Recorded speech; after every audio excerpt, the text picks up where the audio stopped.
Hey, this is Mel, your letter-carrying pal. From the All-American Alarm Clock Show? You remember, I used to bring the mail in to Dan Geiger and Lee Lerner. Every single day, I'd come in, I'd tell him a knock-knock joke. I'd give him the mail and maybe share a letter and a request or a birthday song or something like that. Anyway, it's good to talk to you again. I do have a letter here, and this letter comes from Melissa. And Melissa writes, Dear Radio Oz, I really miss Radio Oz. Why don't you come back on the radio? I turned my radio on where Radio Oz used to be, and it's not there anymore. And I get really, really upset. I would really, hold on, I gotta count, really, oh, three more. Really like it if Radio Oz would come back on the air. Okay? Well, thank you, Melissa. That's really neat. And you know what? We're going to turn it over to Dan Geiger now, and Dan's going to do some more memories or something about Radio Oz. In the meantime, you know, hopefully this will be good enough, you know, for now until something happens and it comes back on the radio. Okay? So, Dan, take it away. Hi, Dan Geiger, the All-American Alarm Clock host on Radio Oz, with another great memory from our days on Oz.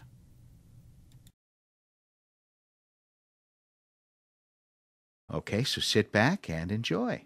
Once upon a time, on the outskirts of a vast forest, there lived a brother and sister named Hansel, that's me, and Gretel. Oh, and that's me. Their father was a poor woodcutter, and their stepmother was a poor woodcutter's wife. This family was often very hungry. I am so hungry I could eat an Austrian buffet table. Yes, Brother Hansel, I am hungry too. The children's dear father loved them very much, and at bedtime each night he would tuck them in and tell them stories about what their lives would be like when he became very wealthy. And children, we will have a beautiful automobile, and the interior will be made of rich Corinthian leather. What's an automobile, Papa? Asked Hansel. I'm not sure, but one day we shall have one with an interior of rich Corinthian leather. Meanwhile, the stepmother grew very tired of this hard life. She often thought to herself, I am very tired of this hard life. 4 mouths to feed are too many mouths to feed. I must take the children deep into the forest and leave them there. My life is so hard that even my thoughts are starting to echo.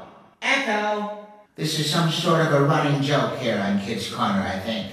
She went to her husband and told him her evil plan. Tomorrow is the day I shall take them for a walk into the forest. No, wife, said the father. If we are all to starve, I could never allow you to do that. The wife thought to herself, Well, if you don't approve of my plan, I shall just do it myself. Now what the stepmother didn't know was that Hansel had heard her wicked plan as he lay in bed. When he was sure his parents were both asleep, he got up, slipped on his coat, opened the back door, and stepped outside. The moon shone brightly, and the white pebbles in the front of the house glittered like silver. Hansel filled his pockets with as many of the stones as he could carry. He then slipped back inside and went to bed himself. I'm so sneaky in the store, Hansel thought to himself.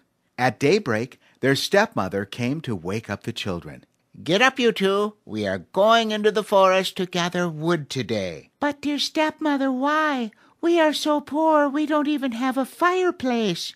Gretel is right, stepmama. Plus, all father does all day long is cut wood. He's a woodcutter, you know. So what do we need more wood for? We are lousy with wood. Okay, then we are going to the forest to look for butterflies. Butterflies? Yes, it's time you children had a hobby. Oh, goody, this sounds like fun, said Gretel. Yeah, lots of fun, stepmama, said Hansel sarcastically. I hope we don't get lost in the forest, said Gretel. Oh, nonsense, Gretel. That would never happen in a million years, said the stepmother with her fingers crossed behind her back. I know, stepmama. We will never get lost. After packing some bread for lunch, they said goodbye to their father, who was chopping wood. You be careful out there in the forest, The father said. I want you both back here safe and sound. He glanced at his wife. Is that clear? We will be back here before sunset, husband, Lied the wife. You know me, father, Said Hansel. I'll be back. As they were leaving, the stepmother noticed the rock-filled pockets of Hansel. What do you have in your pockets, Hansel?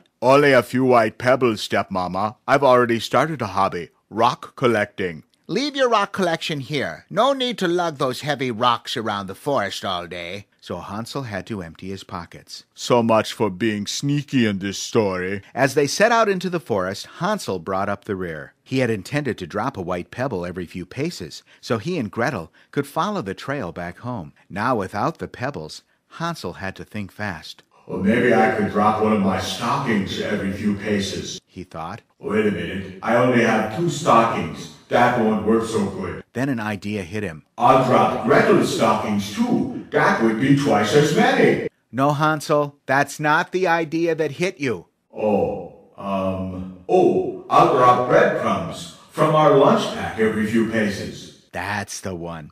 When they reached the middle of the forest, the stepmother said, Now, children, go and find some beautiful butterflies. So Hansel and Gretel set about looking for butterflies. Alas, they didn't find any. But they were so tired from their efforts, they fell sound asleep. When they awoke, it was pitch dark, and they were all alone. Gretel began to cry. Boo-hoo-hoo!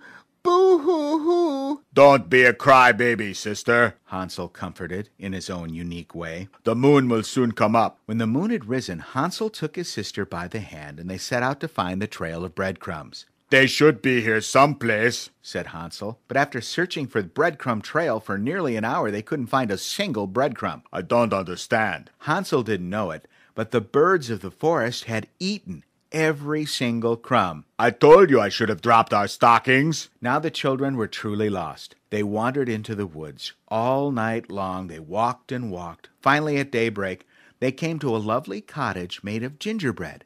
The window panes were made of thin sugar, and the roof was made of cake. Hansel and Gretel began to nibble at the house, for they were very hungry after wandering all night long. A voice called from inside, Nibble, nibble, little mouse, who is nibbling at my house? Then an old woman leaning on a stick peeked out the door. Come inside, She laughed. and share my supper instead. Hansel was eating one of the thin sugar windows. Okay, lady. After eating this window, I'm starting to get a pain in my stomach. Get it? A pain in my stomach, a window pain. I'm so funny in this story. The children gladly joined her. As soon as they were inside, the old woman slammed the door to the cottage shut.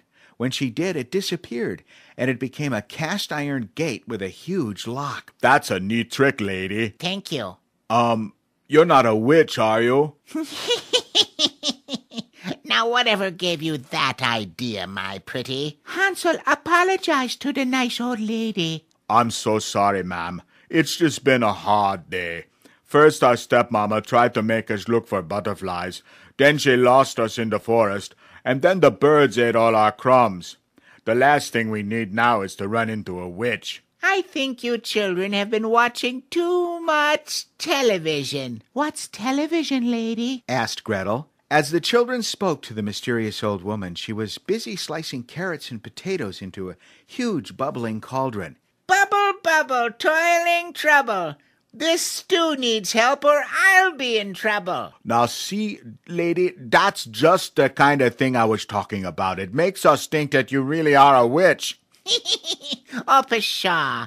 I'm just making a little Austrian stew. How do you make an Austrian stew? Oh, that's easy. You just keep him waiting in the car while you try to decide what to wear on your polka party date. No, Hansel means, what's in Austrian stew, lady? Little Austrians, what else? Suddenly the old woman became an ugly old hag. Her nose grew into a large, misshapen thing with a big hairy wart at the end of it. Her hands became long, bony claws, and her back bent over into a big hunch. I told you so, Gretel. She is a witch. Run for it. The old woman chased the two children around and around the cottage. Each time she was about to grab one of them, they would duck away from her grasp. Hansel and Gretel ran to the bedroom and flung the door open and ran inside. They slammed the door shut behind them and they locked it. I think we'll be safe in here for a little while, Gretel. Hansel said to his little sister. Listen, brother, check out this bedroom we've hidden in. Hansel looked around. The room was dark. There was a single light bulb overhead. Above them and below them were huge grates. Sister, I hate to say it, but I think we're hiding in the witch's oven. No, do you think? Said Gretel sarcastically. Outside the door, Hansel and Gretel could hear the witch. The old oven door that looks like a bedroom door spell works every time. The witch had tricked Hansel and Gretel into running into her oven. She was going to fatten them up and cook them in her Austrian stew. Suddenly there was a knock at the front door of the cottage. Now who could that be? I'd better have a look-see. With a wave of her hand, the witch transformed into a kindly old woman. The witch went to the door and quietly opened it. A man in a constable uniform stood at the door. He was about to knock on the door as the witch opened it. Instead, he wound up knocking on the witch's forehead instead. Ouch! Excuse me, old woman. I am Inspector Horatio Visine. May I ask you a few questions? What's the matter, Inspector? I have a report about two missing children. They're named Hansel and Gretel. The local woodcutter reported them missing yesterday. 2 children, huh? Yes, 2. Well, Inspector, there are no children here. I am but a poor old woman living all alone deep in the forest. But your house, it's made of candy and sweets. The chocolate treats that children all love. Yes, it is most unusual, but I enjoy it. Except in the summer when it's really hot. Then the cake roof tends to melt. And, of course, the ant problem is atrocious. But other than that, it's better than the first cottage I had. What was that made of? Well, it was made of cheese, said the old woman. That is strange. Oh, I don't know. Haven't you ever heard of cottage cheese? Where do you think that comes from, Constable? I see. I guess I never considered that before. If you spot 2 children, notify me immediately. Here's my card. Well, I have no phone, but I'll do what I can, Inspector. Thank you, kind old woman. Now, if you'll excuse me, I must leave. The inspector was about to leave when Hansel started pounding on the inside of the oven door. Pardon me, kind old woman, but I thought you said that you lived here deep in the forest all alone. What, may I ask, is that pounding noise? Nothing, Inspector. That's just the wind. The wind from inside your cottage? Yes, you know, those old sugar windows leave an awful draft. I see. Well, good day, madam. Good day, Inspector. The old woman closed the front door and went back to the oven. So, you thought you could get away by pounding, huh? Well, things will get pretty hot around here pretty quick. She flipped the oven on warm, and as she did so, she began to transform again into the Wicked Witch.